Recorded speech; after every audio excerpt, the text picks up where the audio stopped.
சொல்லுவேன், தயவுசெய்து உங்கள் புத்தியை உங்கள் ஸ்டூடெண்ட்ஸ்க்கு கொடுத்துடாதீங்க. அவர்கள் உங்கள் அறிவை பெறுவதற்காக வரவில்லை, அவர்கள் தங்கள் அறிவை அறிமுகம் செய்து கொள்வதற்காக வருகிறார்கள்.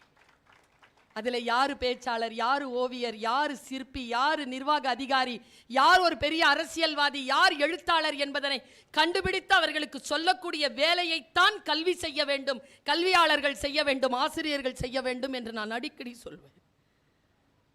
ஒரு விஷயத்தை வாசிக்கின்ற பொழுது எனக்கு சில மாற்றங்கள், எனக்குள் சில மாற்றங்கள் நிகழ்கின்றன. அதை கடத்துவதற்காகத்தான் முயற்சி செய்கிறேன். நான் ஒரு விஷயத்தை வாசிச்சுட்டு இருக்கேன், என் முன்னால் ஒரு காட்சி வருது. வாசிச்சா என்ன நடக்கும் தெரியுமா? கொஞ்சம் டீட்டெயிலாக சொல்லிடுறேன். பெரியவர்கள் தயவு செய்து உங்கள் குழந்தைகளிடத்தில் நல்ல வார்த்தைகள் சொல்லிக்கொண்டே இருங்கள். இன்னொரு விஷயம், சைக்காலஜிக்கலான விஷயம், நீங்கள் சொல்கிறபடி உங்கள் புள்ள கேட்கவே கேட்காது. நாம கேட்டோமா?